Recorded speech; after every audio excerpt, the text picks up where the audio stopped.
এই মুহূৰ্তত লৈ আহিছো অসমবাসী ৰাইজৰ কাৰণে সন্ধিয়াৰ কেইবাটাও বিগ ব্ৰেকিং নিউজ আজি হৈছে 25 জন ৰাজ্যৰ কোটি কোটি জনসাধাৰণৰ বাবে লৈ আহিছো কেইটামান গুৰুত্বপূৰ্ণ খবৰ। লাখ লাখ কৃষকৰ বাবে আহি গ'ল ভাল খবৰ। লাখ লাখ কৃষকে প্ৰতি বছৰে লাভ কৰিব 36,000 কোটি টকা। মোদী চৰকাৰৰ বৃহৎ আঁচনিৰ জৰিয়তে লাভ কৰিব 36,000 কোটি টকা কৃষকসকলে। কেনেকৈ কৰিব আবেদন, কি নথি পত্ৰৰ প্ৰয়োজন হ'ব সবিশেষ লৈ আহিছো আজিৰ ভিডিঅ'ত। আপুনি বাৰু চৰকাৰী আঁচনিৰ সুবিধা পোৱা নাই নেকি? তেনেহ'লে চিন্তা নকৰিব, এই তিনিবিধ নথিৰে শীঘ্ৰেই কৰক পঞ্জীয়ন, অন্যথা বঞ্চিত হ'ব যিকোনো আঁচনি লাভ কৰাৰ পৰা। লগতে অসম তথা ভাৰতবৰ্ষৰ বিভিন্ন প্ৰান্তৰ পৰা যুগত কৰা হৈছে কেইবাটাও গুৰুত্বপূৰ্ণ খবৰ। গতিকে এনেবোৰ খবৰ নেতো পাই থাকিবলৈ চেনেলটো ছাবস্ক্ৰাইব কৰি ভিডিঅ'টোত এটা লাইক কৰিবলৈ নাপাহৰিব। হয় বন্ধু বান্ধৱীসকল, আজি আমাৰ প্ৰথমটো খবৰ খুবেই গুৰুত্বপূৰ্ণ খবৰ, লগতে অসমবাসী ৰাইজৰ কাৰণে এটা ডাঙৰ খবৰ। লাখ লাখ কৃষকৰ বাবে আহি গ'ল ভাল খবৰ।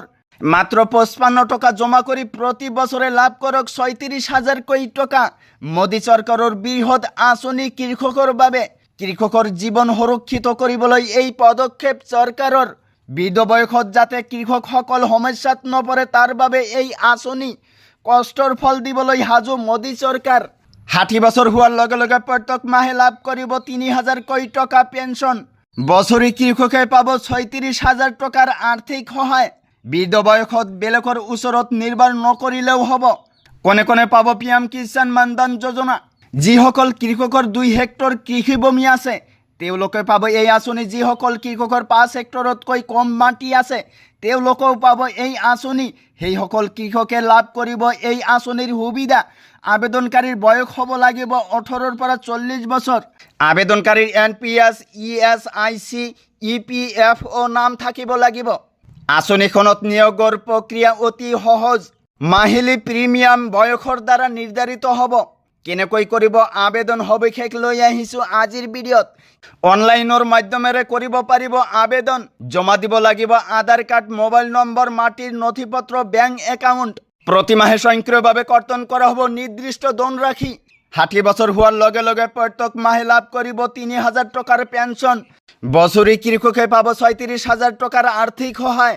বৃদ্ধ বয়সত বেলেগৰ ওচৰত যাতে নিৰ্ভৰ কৰিব নালাগে তাৰ বাবে মোদী চৰকাৰে আনিছে এনে আঁচনি। তাৰ পিছত জনাইছো আমাৰ দ্বিতীয়টো খবৰ, খুবেই গুৰুত্বপূৰ্ণ খবৰ, লগতে ৰাজ্যৰ কোটি কোটি জনসাধাৰণৰ বাবে লৈ আহিছো ডাঙৰ খবৰ। আপুনি বাৰু চৰকাৰী আঁচনিৰ সুবিধা পোৱা নাই নেকি? তেনেহ'লে চিন্তা নকৰিব, এই তিনিবিধ নথিৰে শীঘ্ৰেই কৰক পঞ্জীয়ন, অন্যথা বঞ্চিত হ'ব যিকোনো আঁচনিৰ পৰা। কৃষি বিভাগৰ সকলো আঁচনি আৰু ৰাসায়নিক সাৰ ক্ৰয় কৰিবলৈ কৃষক পঞ্জীয়ন বাধ্যতামূলক। পঞ্জীয়নৰ বাবে কি প্ৰয়োজন হ'ব, কি নথি পত্ৰৰ প্ৰয়োজন হ'ব সবিশেষ লৈ আহিছো আজিৰ ভিডিঅ'ত। আধাৰ কাৰ্ড, নিজৰ নামত থকা খেতি মাটিৰ জমাবন্দী, আধাৰ সংযোগী মোবাইল নম্বৰৰ প্ৰয়োজন হ'ব। CSC চেণ্টাৰ, নিজৰ অঞ্চলৰ গাঁও প্ৰধান, স্থানীয় সহায়ক, স্থানীয় কৃষি সম্প্ৰসাৰণ সহায়কৰ জৰিয়তে কৰিব পাৰিব পঞ্জীয়ন। গোলাঘাট জিলা কৃষি বিভাগে জাৰি কৰিছে এনে জাননী। তো বন্ধুসকল, আজিৰ মূল ভিডিঅ'ত এইখিনি ইনফৰমেশ্যন দিব লগা আছিল। ভিডিঅ'টো ভাল লাগিলে চেনেলটো ছাবস্ক্ৰাইব কৰিবলৈ নাপাহৰিব, আৰু যদি ফেচবুকত চাই আছে তেনেহ'লে পেজটো ফ'ল' কৰি লগত থাকিব। চ' থেংক ইউ ফৰ ৱাচিং ফুল ভিডিঅ'।